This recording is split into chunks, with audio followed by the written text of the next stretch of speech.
पद्मभवं वशिष्ठं शक्तिं च तत्पुत्रपराशरं च व्यासं शुभं गौडपदं महान्तं गोविन्दयोगेन्द्रमताशिष्यं श्रीशङ्कराचार्यमुदास्य पद्मं पादैं च हस्तामलकैं च शिष्यं तं त्रोटकं वार्तिककारमन्याम् अस्मद्गुरुं सन्ततमानतोऽस्मि श्रुतिस्मृतिपुराणानामालयं करुणालयं नमामि भगवत्पादं शङ्करं लोकशङ्करं शङ्करं शङ्कराचार्यं केशवं बादरायणं शूद्रभाष्यकृतो वन्दे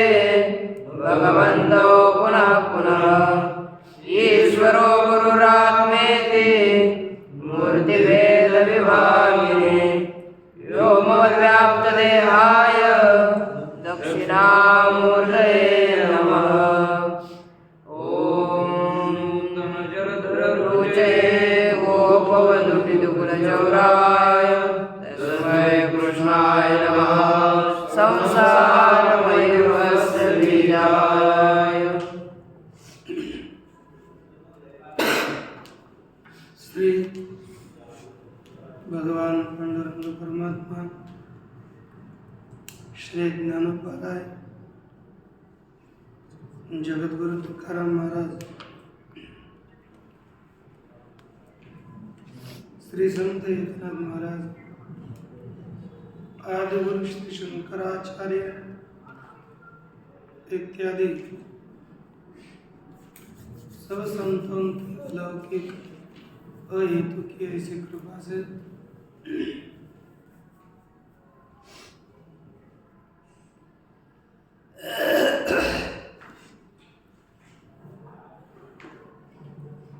न्याय सिद्धांत मुक्तावली का विचार करते हुए न्याय सिद्धांत मुक्तावली के द्रव्य निरूपण प्रकरण में आत्मनिरूपण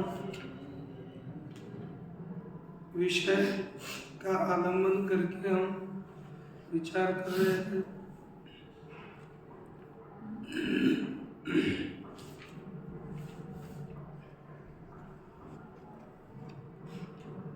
इसमें जैसे कहीं पर भी यह विषय हमें विचार के लिए कार्यकारी है। केवल वेदांत मत के अनुसार यहाँ पर वेदांत मत के लिए अभिमत आत्मा की सिद्धि करनी पड़ेगी। इसमें न्याय मत के अनुसार बाकी सभी मतों का खंडन हमें अभिप्रेत है। उन्होंने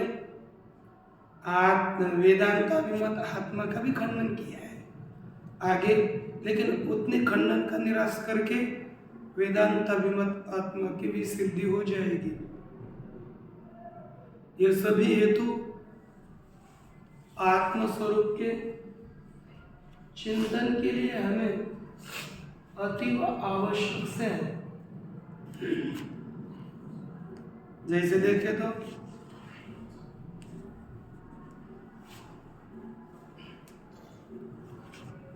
आत्मा इसका निरूपण करते हुए पहले किसी किसी को देह ही आत्मा लगता है, किसी को लगता है नहीं इंद्रियां आत्मा है, किसी के मन में मन ही आत्मा है, किसी के मत में विज्ञान आत्मा है, बुद्धि आत्मा है।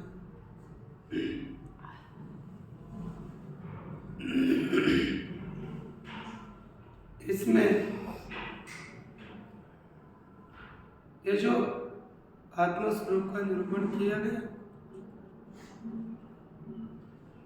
उसका खंडन एक पहले चार्वाक है।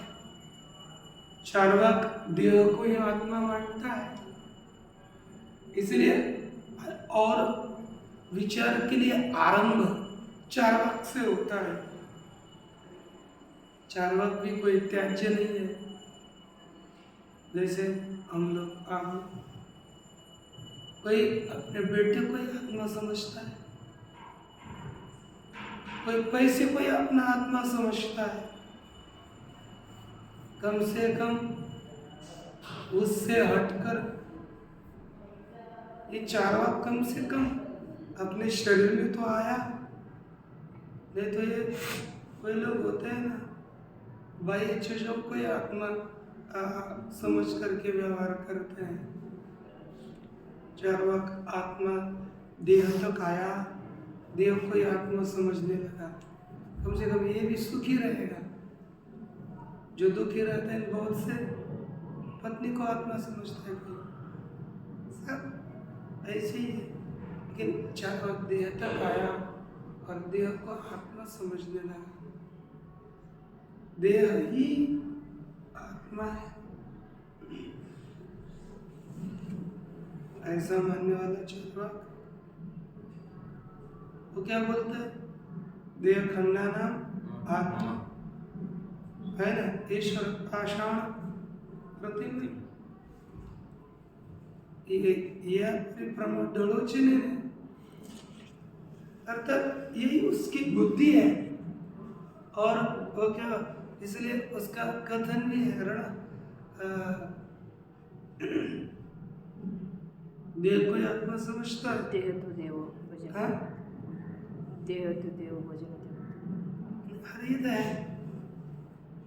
ये तो है, लेकिन मरण ते मुक्ति भाषा में है। इसमें तो क्या बोलता है? रणम कृत्वा घृतम पिबेत्। क्या उसका काम है? यावत् जीवम सुखम सुखम जीवे। जीवेत्। ये उसका कथन है। जब गए आप अरे सुख से जगो, क्यों जल्दी उठना, क्या साधना करना है कि नहीं? उसके अपेक्षा से ऋण कृत्वा घृतम पिबेत्। ऋण ले लो, पैसा नहीं है तो, और घी पी लो, मस्त देह चलो। ये चार्वाक का कथन है। और भस्मीभूत देहस्य। अब ये कहोगे अरे ऋण लिए है तो वापस देना पड़ेगा ना, तो विचार क्या करेंगे? भस्मीभूत देहस्य पुनरागमनम कथा। अरे देह भस्म हो जाएगा, पुनः वापस नहीं आएगा। इसलिए वही आत्मा है। कोई उसकी ऐसी बुद्धि चलती है, लेकिन इन्होंने क्या कथन किया? शरीर आत्मा नहीं है, क्योंकि मृतेषु विचारता। शरीर से न चैतन्य मृतेषु व्यविचारता। शरीर चेतन आत्मा नहीं है, क्योंकि मरने के बाद शरीर तो रहता है, लेकिन चेतनत्व उसमें नहीं रहता। इसलिए शरीर आत्मा नहीं है। इंद्रियां तथा त्वं चेन्द्रियाणाम उपघाते कथम स्मृति ही। इंद्रियों में भी चेतनता नहीं है, क्योंकि इंद्रियों का नाश होने पर स्मरण कैसे होगा, अर्थात ज्ञान कैसे होगा? एक इंद्रिय चली गई तो आत्मा मर गया ना,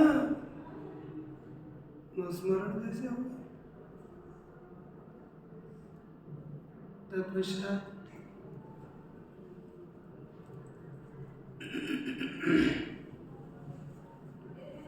दूसरा आया कहते कि मन आत्मा।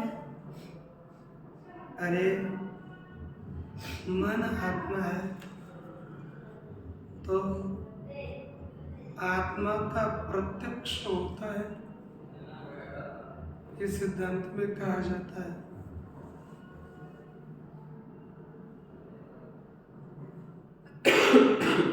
यदि मन आत्मा, मन अणु है, अणु आत्मा का भी प्रत्यक्ष न होने की आपत्ति आएगी।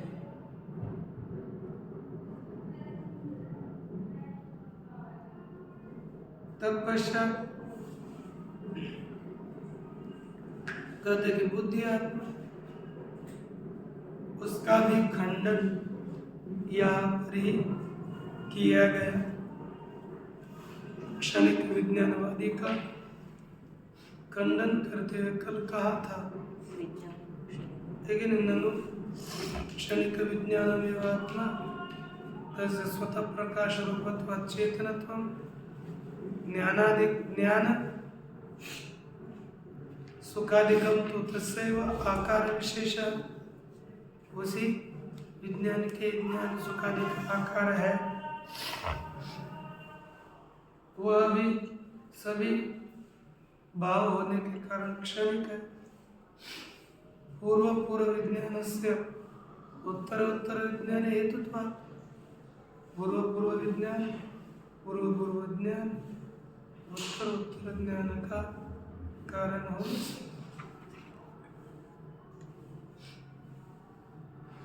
इसलिए कोई समस्या नहीं है। सुषुप्त अवस्था में भी आलय विज्ञान धारा है। बौद्ध मत में एक प्रवृत्ति विज्ञान धारा और आलय विज्ञान धारा, ऐसे दो विज्ञान धारा जागृत और स्वप्न में प्रवृत्ति विज्ञान धारा रहती है और सुषुप्त अवस्था में आलय विज्ञान धारा। यदि आप अभी इस मत को नहीं समझेंगे ना, इन मतों को, ब्रह्म सूत्र किसी के बाप को भी समझ में नहीं आएगा, क्योंकि ब्रह्म सूत्र में इन्हीं मतों का खंडन किया है और खंडन किया है अविरोधाध्याय में। तो हमें उन मतों के थोड़े संस्कार तो अभी होने ही चाहिए, नहीं होंगे तो बाद में कुछ भी समझ में नहीं आ पाएगा। ये ध्यान दीजिए।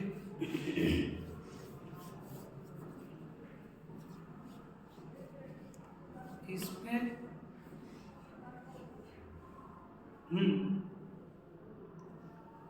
अब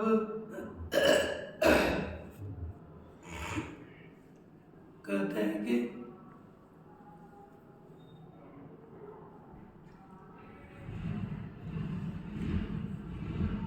उन्हीं का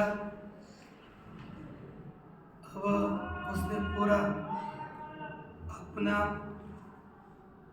मत विज्ञानवादी ने सिद्ध किया। उसी मत का खंडन हमें करना है। कैसे?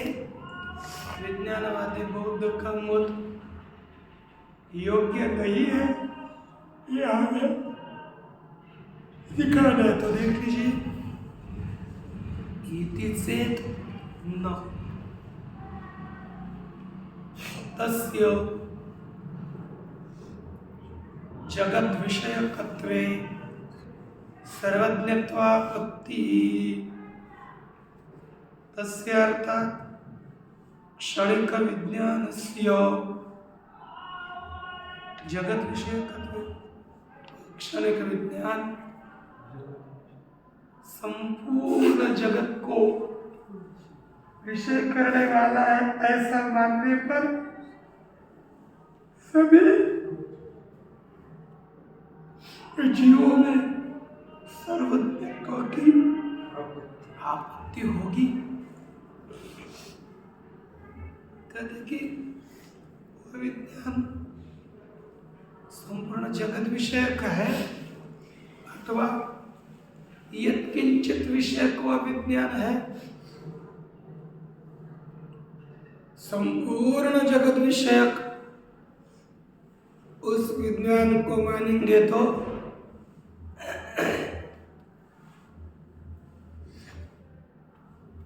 सर्वज्ञत्व की आपत्ति सभी जीवों में आएगी। और यदि यत्किंचित विषय मानोगे तो क्या दोष होगा? देखिए, यत्किंचित विषयकत्वे विनगमना विरहा, वह विज्ञान यत्किंचित किसी एक विषय को विषय करता है, ऐसा मानने पर कोई एक विनिगमना नहीं। विनिगमना अर्थात एक तरपक्षपातिनी युक्ति। किसी भी एक पक्ष को विषय करने वाली जो युक्ति होती है उसे कहते हैं विनिगमना। एक विनिगमना चाहिए कि इसी विषय को एक युक्ति होनी चाहिए। विनिगमना एक तरफ पक्षपातिनी युक्ति, एक पक्ष को बताने वाली युक्ति, उसका विरह है, अभाव है। इसलिए किसी एक को विषय करता है ये नहीं कर सकते। सबको विषय करेगा तो सब जीव सर्वज्ञ होंगे। अनुभव है, सर्वज्ञ नहीं है। एक विषय को विषय करता है ऐसे बोलोगे तो कोई युक्ति नहीं है। और श्रुतावपि विषयाभास प्रसंगाच्च, सुषुप्ति में भी संपूर्ण विषय का आलय विज्ञान धारा सुषुप्ति में भी चलती है ना, तो विज्ञान तो सुषुप्ति में भी रहा, तो सुषुप्ति में भी विषयों को प्रकाशित करने का प्रसंग आएगा। सुषुप्ति अवस्था में भी विषय को प्रकाशित कर रहे हैं, ऐसे कथन की आपत्ति आएगी। क्यों क्यों सुषुप्ति में भी विषयों को प्रकाशित करता है, इसकी आपत्ति आएगी? देखो, ज्ञान होता है ना, वो सब विषय होता है। आप सुषुप्ति में भी ज्ञान मानते हो तो सुषुप्ति में भी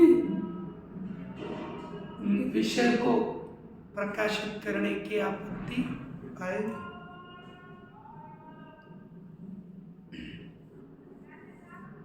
ज्ञानस्य सविषयत्वात्, ज्ञान कैसा होता है? सविषयक, निर्विषय ज्ञान नहीं होता। इसलिए सुषुप्ति में भी ज्ञान होने की आपत्ति आएगी। अरे कभी भी सविषय होता है, ज्ञान का कोई ना कोई विषय हुआ करता है। तो सुषुप्ति में भी विषयों का ज्ञान होने का प्रसंग आ जाएगा, तो सुषुप्ति सिद्ध ही नहीं होती। तो पूरा पक्षी क्या बोलते हैं? महाराज रुको, क्या? तदानीम अर्थात सुषुप्ति अवस्थायाम, सुषुप्ति अवस्था में सब देखो, निराकाराचित संतति अनुवर्तते। निराकार, किसी भी विषय के आकार की नहीं, निराकार विषयों को छोड़कर निराकार ज्ञान के संतति, ज्ञान की धारा प्रवाहित होती रहती है, ऐसा वो कह रहा है। इति चेत, ऐसा यदि कहोगे तो सिद्धांत उत्तर देते हैं ना, ये आपका कहना ठीक नहीं है। क्यों ठीक नहीं? तस्या स्वप्रकाशत्वे प्रमाणाभावात्, अरे तस्या बुद्धे चित संतते, वह जो निराकार चित संतति है वह स्वयं प्रकाश है, उसमें कोई प्रमाण नहीं रहेगा।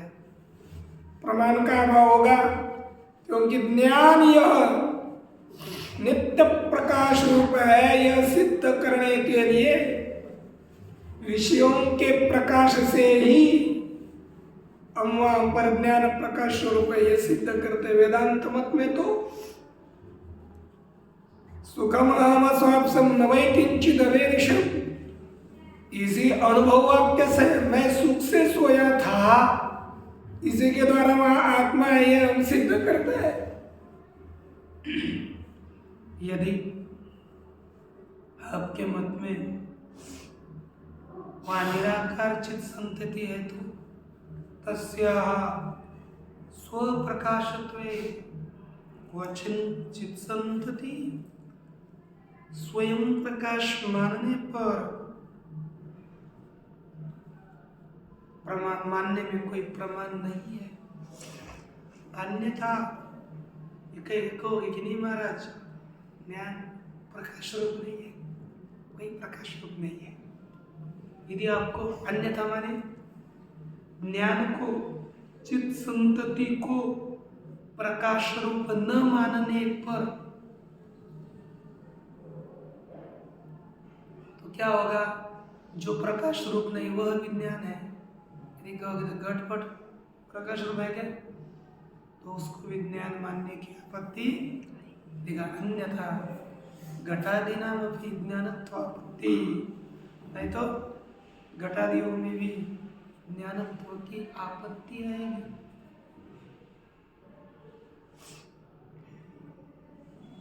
पूर्व पक्षी कहता है न च इष्टापत्ति ही ज्ञान व्यतिरिक्त वस्तुनो अभावादिति। वो क्या बोलता है? इष्टापत्ति मान्य है, घट भी तो ज्ञान है, घट ज्ञान है। वो कहता है क्योंकि हमारे मत में विज्ञान से व्यतिरिक्त तो कोई वस्तु ही नहीं। घट विज्ञान रूप है, पट विज्ञान रूप है, बुद्धि ही सभी विषयों के आकार को धारण करती है। बौद्ध का मत है बुद्धि से अतिरिक्त कोई विषय आए ही नहीं, बुद्धि सब जगत के आकार को धारण करती है। इसीलिए इष्टापत्ति है, घट विज्ञानी है। इतिवाच्यम ऐसा मत कहो बेटा। क्यों? कहते घटादि अनुभूयमानस्य अपलपितुम अशक्यत्वात्। अनुभूयमानस्य घटादि अनुभव किए जाने वाले घट इत्यादियों का आलाप नहीं किया जा सकता। क्या नहीं किया जा सकता? आलाप नहीं जा सकता। अनुभूयमान जो घटादि, उस घटादियों का अपलाप नहीं किया जा सकता। निषेध, उनका अभाव, उसको नहीं हटाया जा सकता। इसलिए हमें घटादि पदार्थों को मानना पड़ेगा भाई। लेगा टीका में अपलपितुम बाधितुम अन्यथयितुम इत्यादि।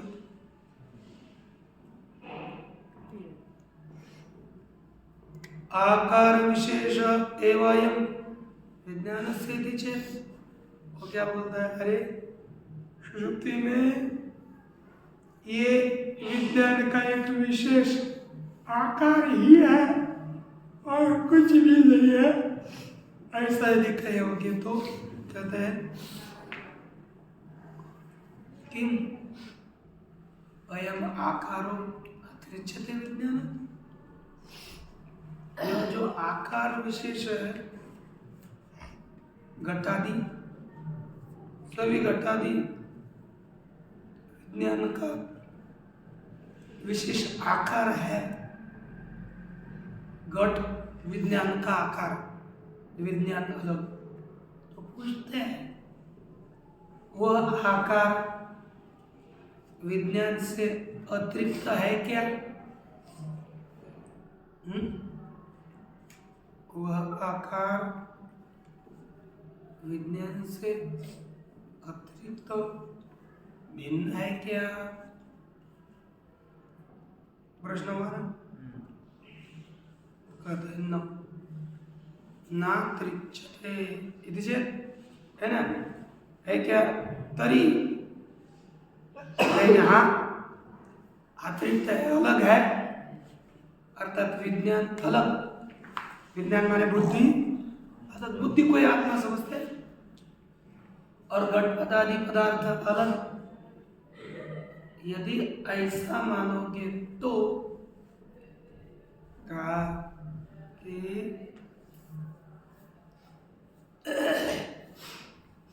तरी समायातम विज्ञान व्यतिरेकेन, इसलिए विज्ञान से अतिरिक्त घटा दिए, यही सिद्ध हुआ। समायातम मैंने सिद्ध हुआ, मिलितम विज्ञान से अतिरिक्त घटा दिए, सिद्ध हो गया। कोई बोलेगा नहीं नहीं ना अतिरिच्यते इति चेत् अलग नहीं है, विज्ञान ही घटा दिया। तो कहते हैं तरी समवालंबने निराकारोपि पीताकारस्य, क्या हो गया? समवालंबन ज्ञान जानते हो? नाना विशेष नाना विशेषताशाली ज्ञानम समवालंबन समवालंबन, जिस ज्ञान में प्रकार के एक विशेष नहीं रहता, अनेक विशेष हुआ करते हैं, ऐसे ज्ञानों को समवालंबन कहते। टीका में लिखा है नाना विशेषता निरूपित नाना प्रकारताशाली ज्ञानम समवालंबनम। न्याय मुक्तावली में लिखा है, न्याय मुक्तावली ने क्या बोलते हैं? न्याय से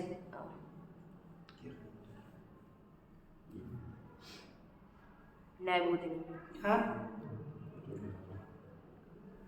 उसमें तर्क संग्रह है ना, ये न्याय सिद्धांत मुक्तावली है। पदकृत्य और इसके ऊपर क्या है? ठीक है, तेरहवाली में न्याय बोधिनी, न्याय बोधिनी, न्याय बोधिनी उस न्याय बोधिनी में यह लिखा है कि नाना विशेषता, नाना मुख्य विशेषता शाली ज्ञान समवालंबन, अर्थात ज्यादा अधिक मुख्य विशेष जिसमें रहते हैं ना, जैसे हे टमाटर घटपटौ, ये ज्ञान घटपटौ ज्ञान हो गया ना, ये समूहालंबन है। मैं बताऊं क्या? द्वंद्व समास जहां पर होता है ना, वो सभी ज्ञान समूहालंबन है। राम कृष्ण समूहालंबन, दो विशेष है। ऐसे नाना मुख्य विशेषताशाली ज्ञान समूहालंबन होता है। तो इस समूहालंबन ज्ञान में जैसे दो घट है और एक नील और दूसरा पीत, तो अब सब तो घटपटादि ज्ञान रूपी है। तो समूहालंबन ज्ञान में पीत घट को नीला और नीले घट को पीत समझने की आपत्ति आएगी, क्योंकि वो घटादि अलग अलग नहीं, एक विज्ञान रूपी एक ज्ञान रूप है, तो सब खिचड़ी हो जाएगी। ज्ञानी तो घट है, ज्ञानी तो घट है, तो सभी पीला पीले को गए नीला और नीले को पीला समझने की आपत्ति आएगी। वही कहा तरी समूहालंबन नीलाकार पदार्थ भी पीताकार हो जाएगा, क्योंकि स्वरूपतः विज्ञान से अविशेष, स्वरूपतः वो विज्ञान से भिन्न विज्ञान ही है। अपोह रूप नीलत्वादि विज्ञान धर्म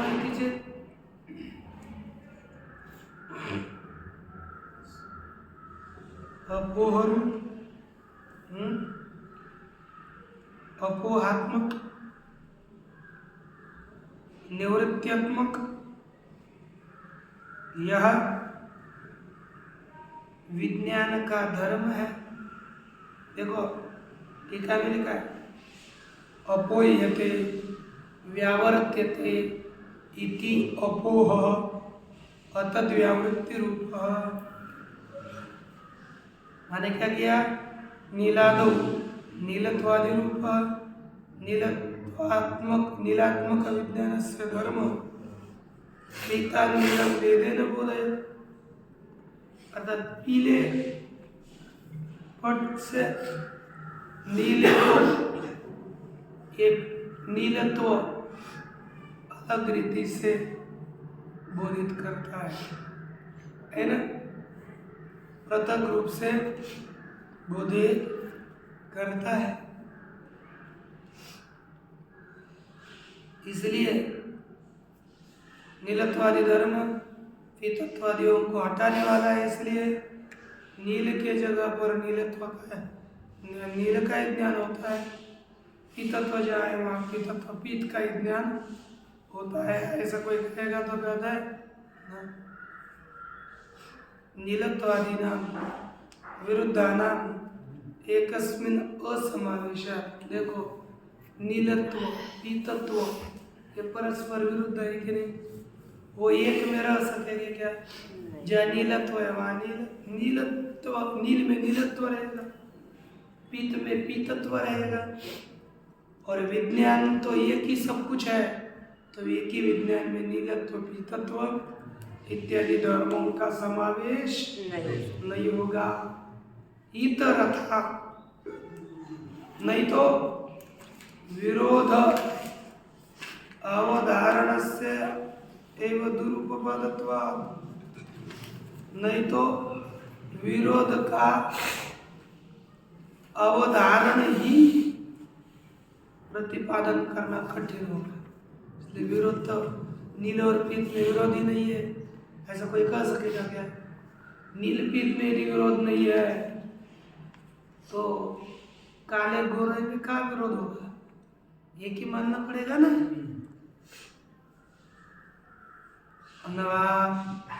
है ना?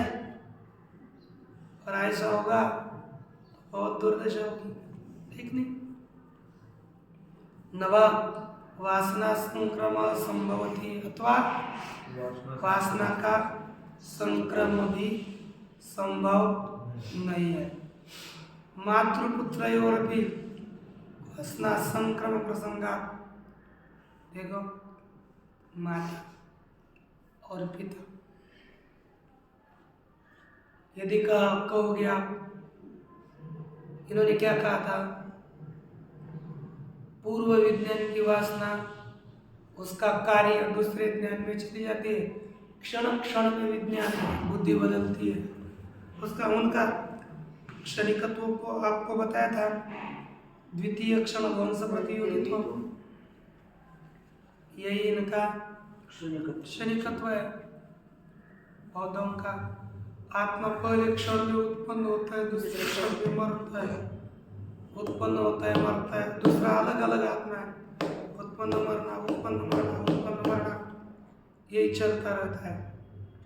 पहले आत्मा से दूसरे, देखो यहाँ पर पहला आत्मा उत्पन्न हुआ, इसने दूसरे को उत्पन्न किया और खुद मरा। दूसरा उत्पन्न हुआ, इसने दूसरे को उत्पन्न किया, खुद मरा। इसने तीसरे को उत्पन्न किया, खुद मरा। यह ऐसा चलता रहता है। और पूर्व विज्ञान की वासना उत्तर विज्ञान में प्रविष्ट होती है, ये इसका कहना है। तो लेकिन यह जो विज्ञानवादी ने कहा उसका कहना ठीक नहीं है। क्यों? देखो माता से बेटा उत्पन्न होता है कि नहीं? तो माता की वासना बेटे में आती है क्या? नहीं। तो कहते मातृपितृयोर भी, माता और पिता में भी वासना के संक्रमण का प्रसंग आएगा। नहीं तो संत का बेटा कौन हो जाता? क्योंकि उसकी वासना किस में आ जाती? बेटे में। तुकाराम महाराज का प्रमाण निरंतर हो जाता है। संतांचे व्याप्त नवधी संत, ये गड़बड़ होगा ना, इसलिए यहाँ पर समझना है कि पहले आत्मा के वासना का संक्रमण द्वितीय उत्तर आत्मा में नहीं होता, यही बताना पड़ेगा। ठीक ना। उत्तरस्मिन् देखिए, न च उपादान उपादेय भाव नियामक इति वाच्यम। क्या कहते हैं, जहां पर वासना का संक्रमण होता है ना, वहां पर उपादान और उपादेय भाव होना चाहिए। उपादान, उपादेय माने कार्य, उपादान माने कारण, परिणाम और परिणामी, है कि नहीं। परिणामी कारण और उसका परिणाम कार्य, जहां जहां होता है वहां ही संक्रमण होता है। जैसे मिट्टी के गुण घट में आते हैं ना, उनमें उपादान उपादेय भाव है। तंतु के गुण पट में आते हैं, है कि नहीं। आलू के गुण उसके सब्जी में आते हैं, नहीं आते।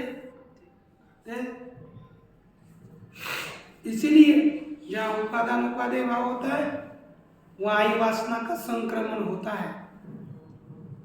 आत्मा उपादान है दूसरे आत्मा का, यहाँ वासना का संक्रमण होगा। माता बेटे का उपादान नहीं है, निमित्त है। पिता बेटे का उपादान नहीं है, निमित्त है। तो उपादान क्या है बेटे का? माता और पिता का वीर्य और रज, ये उपादान है। दोनों मिलकर एक फिर कलल बनता है, बुड़बुड़ा। दोनों एकत्र जब आते हैं तब उसका माँ के गर्भ में एकत्र होते हैं तो एक बुड़बुड़ा बनता है, बुलबुल, कलल। फिर कुछ दिन के बाद उसकी गांठ बनती है। उसी गांठ में धीरे धीरे ये अवयव आते हैं, बड़ी बनती है गांठ। अवयव आने के बाद पहले सिर से आरंभ होता है, फिर पैर आदि सब आते हैं, फिर बाद में स्त्री पुरुष लिंग निर्माण होते हैं। फिर 4-5 महीने के बाद जीव तो पहले से रहता है उसमें, 4-5 महीने के बाद उसको संवेदना आती है, ज्ञान होता है जीव को। फिर वहाँ दुख का मालूम पड़ता है, होने दो।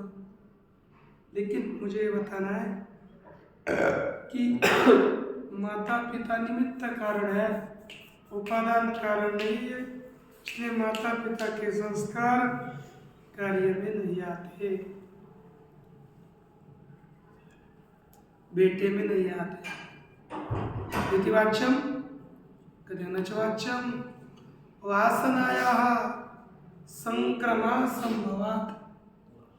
वासना का संक्रमण संभव न होने से वासना किसी में प्रवेश नहीं कर सकती।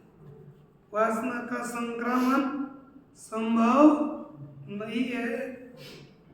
उत्तरस्मिन् कहते कि अरे वासना का संक्रमण क्या चीज है? वो बोल रहा है, बौद्ध कहता है उत्तरस्मिन् उत्पत्तिरेव संक्रमा इति चेत्।